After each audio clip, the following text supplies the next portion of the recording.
Perfection. How reverently that word is spoken. It gleams like a polished mirror, reflecting not just our aspirations, but something far more elusive, the image we wish the world would see. But beneath that polished surface, behind the disciplined gaze and meticulous detail, there is a shadow. Not a failure of will, but a fear. A fear so subtle, so profound, it escapes even our own awareness. It is not the fear of imperfection, as we so often assume. It is the fear of power, our own. We admire perfectionists. We call them committed, principled, driven. We reward their discipline, praise their standards. Yet, what if this pursuit is not rooted in strength, but in avoidance? What if, beneath this relentless polish, there is not confidence, but hesitation masquerading as excellence? We often think fear keeps us from starting because we might fail, but there is another quieter fear, the fear that we might succeed, and in doing so, unravel every excuse we have ever told ourselves about our limitations. Carl Jung saw it. He understood that perfectionism is not always the virtue it appears to be. It is often a disguise, a persona, carefully crafted to protect us not from failure, but from visibility. The moment we step into our power, we are exposed to scrutiny, to responsibility, to change.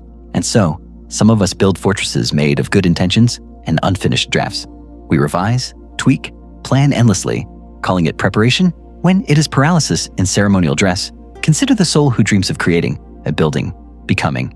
They map every step, attend every course, read every book, yet never leap.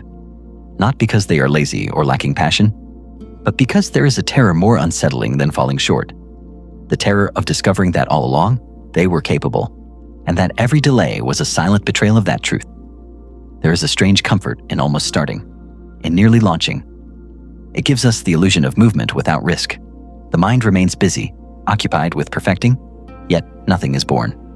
It is a beautiful kind of stalling, dignified in appearance, but hollow in spirit. Perfectionism creates movement without momentum, effort and without evolution. Jung taught that the shadow, the unconscious, the hidden, the repressed, is not just the dwelling place of darkness, but of brilliance. The traits we hide are not only shameful or painful. Sometimes they are luminous. A voice too loud, a dream too bold, a vision too expansive for the current structure of the self to handle. And so, we exile these gifts to the basement of our psyche, locking them away for fear they might change us too much. It is easier to say, "I'm not ready," than to say, "I'm afraid of what I could become." Perfectionism gives us a story that the world applauds, but inside, we feel the slow burn of stagnation. That burn is not punishment. It is the soul's protest, a signal that life is being paused, silenced, diluted. We were not born to be flawless. We were born to be whole. And wholeness includes the raw, the messy, the uncertain. But perfectionism, dressed in the robes of dignity, demands only the polished parts. It scorns the half-formed. It rejects the process. And in doing so, it robs us of the sacred beauty of becoming. There is irony in how perfectionists are seen as brave. But courage is not in delay. It is in exposure, in pressing send when your words tremble, in speaking before your voice is certain, in releasing the first draft, not because it is perfect, but because it is honest. Perfectionism hides the soul's voice behind layers of editing, but the soul does not speak in polished grammar. It speaks in longing, in urgency, in raw truth. Jung recognized that every trait we repress grows in power. The perfectionist does not silence fear. They amplify it by pretending it does not exist. And so fear bleeds into every choice. It makes simple tasks exhausting. It turns possibility into pressure. It replaces joy with measurement, all because the shadow was never acknowledged, only decorated. The persona, the public mask, says, "I have everything under control." But the shadow whispers, "I am terrified of being seen." And these two aspects of the self battle endlessly.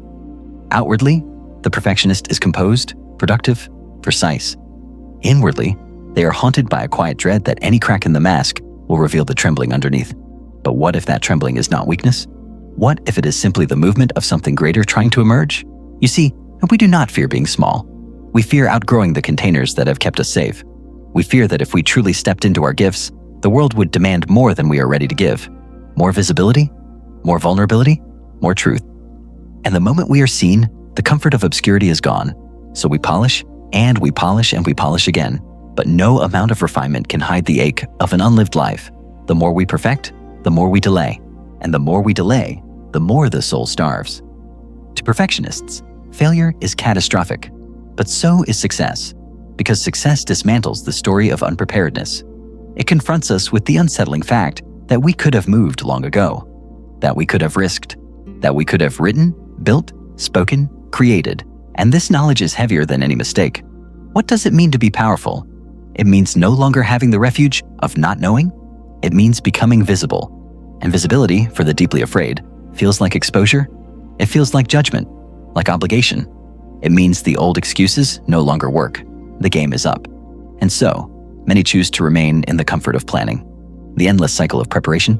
They tell themselves they're almost there, but almost becomes a lifetime. Jung called this psychic energy blocked. It churns inward, creating anxiety, depression, restlessness. What should have been movement becomes illness. What should have been creation becomes torment. Within the shadow lies the unlived life, and that life will not wait forever. It will knock with increasing force in through symptoms, through crisis, through the quiet despair of wasted time, not to punish, but to awaken, to call us back to ourselves. The goal is not to slay perfectionism. It is to understand it, to listen to it, to ask, what are you protecting me from? Because behind every obsessive edit, every delayed project, every fearful pause, there is a deeper truth. And only by facing it can we be free. Freedom begins when we act before we are ready. When we speak, write, build without the guarantee of perfection. When we allow ourselves to be real. In that moment, the soul exhales.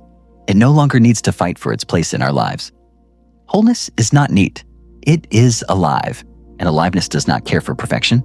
It cares for truth, for motion, for risk. The moment you choose imperfect action over perfect inaction, you begin the work of becoming. You begin the sacred task of reclaiming your voice, your vision, your life, because the cost of delay is not just missed opportunities. It is the quiet erosion of the self. Perfectionism does not just steal time. It steals presence, it steals courage, it steals meaning. And so, if you have something within you, an idea, a longing, a spark, release it.